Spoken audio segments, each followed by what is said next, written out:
Kotal enacted criminal law no tine kaisa nangkhungmani koltuma tuna dome pandakhlakya Salthang Hangkor pha Dr. Bishal Kumar tai Salthang Tripura Hangkor police super doctor Kiran Kumar के आपका एक विचार था कि कई police stations में FIR लेने में देरी होती है या उनको घुमाया जाता है। तो जो नया एक्ट है, इवन सुप्रीम कोर्ट की रूलिंग के बाद जीरो एफआईआर का जो प्रोविजन था वो ऑलरेडी कई जगहों पे किया गया, लेकिन नए एक्ट में भी जीरो एफआईआर का प्रोविजन है।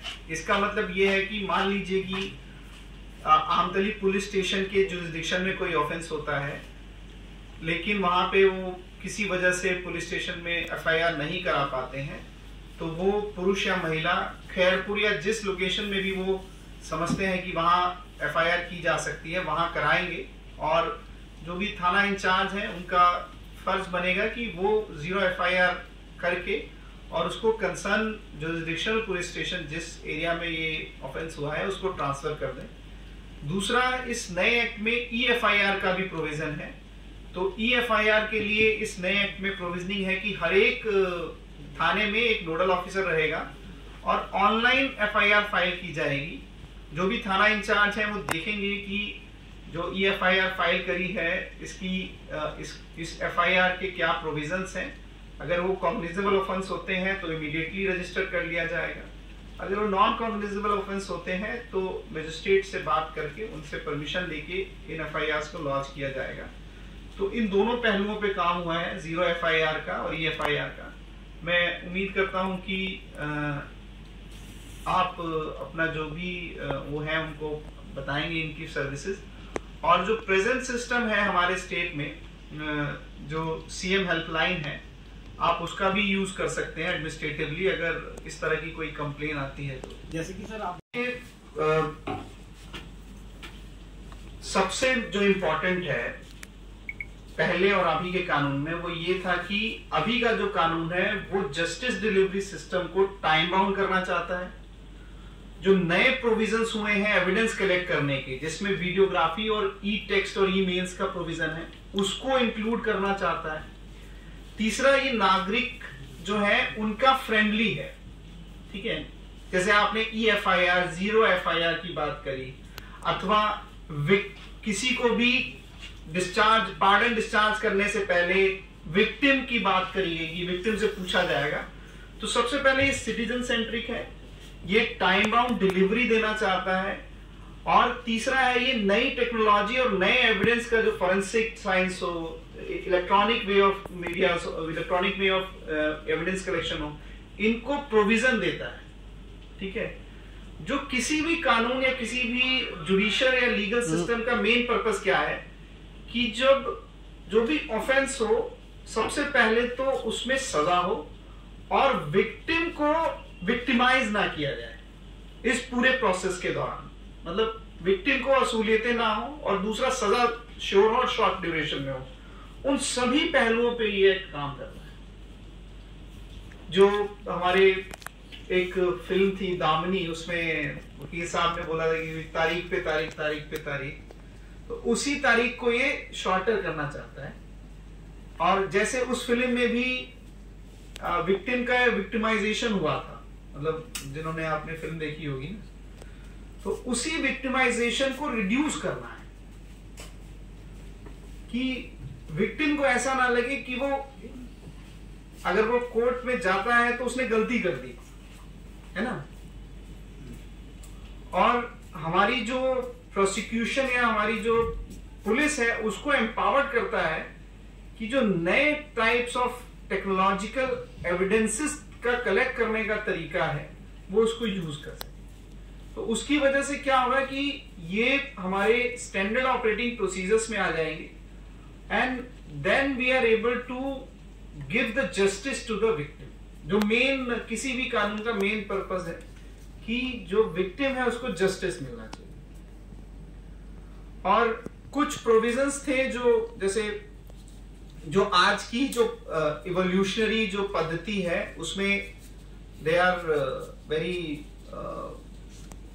अब्सर्ड। जैसे आपका राजद्रोह का जो प्रोविजन था उसको हटा दिया गया है।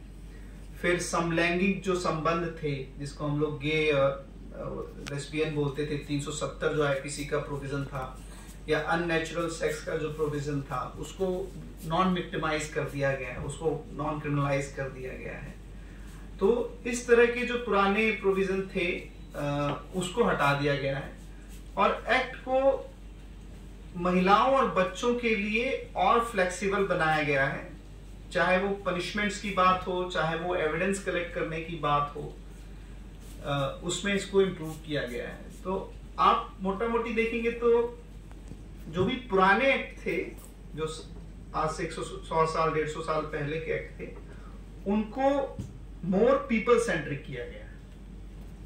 और पहले क्या था कि पहले के एक्ट में जो एक्यूज था उसको कहा गया था कि nobody is guilty till it's prove, है ना।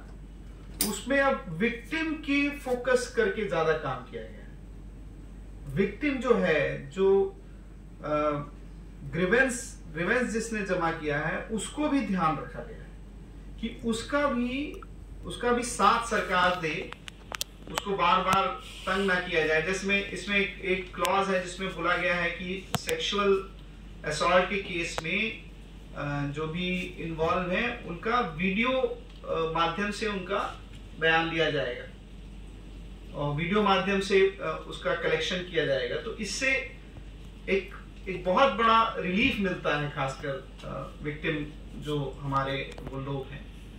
तो इन टोटल सिटीजन सेंट्रिक और भारत के अपने नागरिक को रख के ये कानूनों में परिवर्तन किए गए हैं। जुडिशियल प्रोसीजर भी फास्ट हो, इसके लिए कुछ प्रोविजन जैसे 0 FIR का प्रोविजन है या EFIR का प्रोविजन है। साथ साथ जो अवधि चार्जशीट की है उसको भी लिमिट कर दिया गया है। इतने दिनों में आपको चार्जशीट जमा ही करानी है।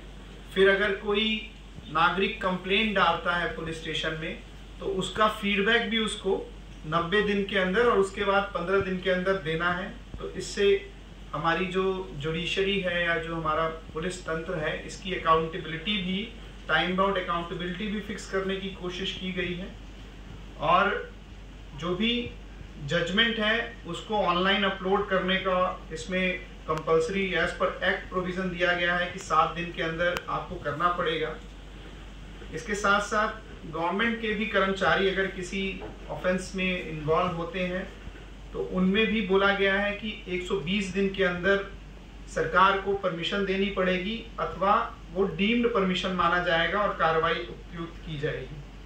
साथ ही साथ जो हमारे फ्यूजिटिव ऑफेंडर्स हैं, उन फ्यूजिटिव ऑफेंडर्स जो देश छोड़ के या जिनका पता नहीं लगता, उनके खिलाफ भी कार्रवाई कंटिन्यू रहेगी और जजमेंट भी सुनाया जा सकता है। और कुछ ऑफेंसेस जो हैं जैसे वुमेन बेस्ड और चिल्ड्रन बेस्ड ऑफेंसेस, जिनको पुरानी जो सिस्टम था उसमें उतनी महत्वता नहीं दी गई थी, इसमें उन पे और कड़ी कार्रवाई और टाइम बाउंड डिसीजन मेकिंग का भी प्रोविजन किया गया है। कुछ ग्रे जोन थे, जैसे पार्डन का सिस्टम था, जो कभी कभी पॉलिटिकल गेन्स की वजह से पार्डन का सिस्टम बहुत लचीला था। उसमें एश्योर किया गया है कि किसी भी पार्डन को इस तरीके से दिया जाए ताकि लोगों को एकदम ही छूट ना मिले। फॉर एग्जाम्पल, अगर आप लाइफ इम्प्रिजनमेंट के लिए पार्डन मांग रहे हैं तो वो लाइफ इम्प्रिजनमेंट को पार्डन करके मिनिमम 7 इयर्स का प्रिजन दिया जा सकता है। इसी तरीके से डेथ पेनल्टी का पार्डन लाइफ इम्प्रिजनमेंट से कम नहीं हो सकता है। और कुछ एनार्किक लॉ थे, जैसे सेडिशन लॉ था, अथवा जैसे 370 का जो अननेचुरल सेक्स का जो प्रोविजन था, जो आज हमारे समाज में इस तरह से ब्रॉड माइंडेड होने की वजह से एक्सेप्टेंस नहीं है, उन सभी को हटा दिया गया है। तो अमूमन बहुत स्तर पे इस पे काम किया गया है, बहुत ब्रॉड ये कानून लाने की कोशिश सरकार की तरफ से हुई है। और अगर हम त्रिपुरा प्रदेश की बात करें तो इन कानूनों का अच्छे से इम्प्लीमेंट हो, इसलिए सभी लेवल्स पे, चाहे वो मजिस्ट्रेट्स हो, डिस्ट्रिक्ट लेवल के ऑफिसर्स हो, पुलिस लेवल के ऑफिशियल्स हो, इस तरह के लगभग 4000 से ज़्यादा लोगों को ट्रेनिंग दी जा चुकी है और ये ट्रेनिंग ऑलरेडी कंटिन्यू है। और जो फॉरेंसिक साइंस के लिए इंफ्रास्ट्रक्चर की बात हो रही है, तो स्टेट के इनिशिएटिव से national forensic science university already start हो गई है हमारे प्रदेश में, और इसको और एक्सपेंड करने का हम लोग प्लान कर रहे हैं। और कुछ सेगमेंट से इन क्रिमिनल लॉज को लेके, खासकर जो लीगल हमारे प्रैक्टिशनर्स हैं उनकी तरफ से कुछ एप्रीहेंशन है। तो हम यही उम्मीद करते हैं कि जब जमीनी स्तर पे इसका इम्प्लीमेंटेशन होगा, तो जो इस एक्ट के पीछे जो सोच है सरकार की कि लोगों का में क्राइम का जो निपटारा है, क्राइम का जो डर है वो बना रहे, और जो भी केसेस हों उनका टाइम बाउंड निवारण हो सके, और जो प्रोसिक्यूशन है उसको एडिक्वेट मेजर्स मिल सकें, जो भी नई टेक्नोलॉजी है और जो नए डेवलपमेंट हुए हैं कानून लेवल में, तो केसेस को ज़्यादा से ज़्यादा जल्दी ख़त्म किया जा सके, और इनकी जो पेंडेंसी है इतने सालों से इसको भी ठीक किया जा सके। और इसके लिए जो टेक्निकल पावर, मैन पावर अथवा जो जरूरत है, इसके लिए भी सरकार टाइम बाउंड तरीके से काम कर रही है। दोषी ठहराने के लिए जो पहले प्रोविजन था वो अभी भी है, ठीक है। जो एक्यूज्ड को गिल्टी करने के लिए जो प्रोसीजर है, जुडिशियल प्रोसीजर, वो अभी भी है। इसमें एग्जैक्टली वो क्या कहना चाहते हैं ये तो मैं बता सकता, लेकिन अगर आप प्रोविजनिंग देखें तो ज्यादातर केसेस में अभी भी वही प्रोविजन है कि आपको एक जुडिशियल प्रोसेस से गुजरना पड़ेगा, तभी एक्यूज को गिल्टी माना जा सकता है। आप कहें कि विक्टिम को ज्यादा पावर दी गई है, मतलब जो अफेक्टेड पार्टी है, तो इस केस में खासकर अगर आप अफेक्टेड पार्टी कोई वुमेन या कोई चिल्ड्रन है, तो हाँ, इस केस में उनको ज्यादा प्रोविजनिंग दी गई है, उनको ज्यादा अधिकार दिए गए हैं जो शायद पहले कम थे। और वो सामाजिक रूप से और आप कहें तो लीगल पॉइंट ऑफ व्यू से भी महिलाओं और बच्चों को इस एक्ट में ज्यादा अधिकार देना जरूरी भी था। लेकिन अगर आप इन टोटल कहें तो ज्यादातर प्रोविजंस में अभी भी जुडिशियल प्रोसेस रहेगा, वो चलेगा, उसको तेज करने की कोशिश की गई है। 80% तो लगभग सेम ही कानून है, लेकिन जो 20% चेंज किया गया है उसका पर्पज ही यही है कि जो विक्टिम है, अब भाई ऐसे ही तो कोई पुलिस स्टेशन नहीं जाता ना अननेसेसरी के लिए।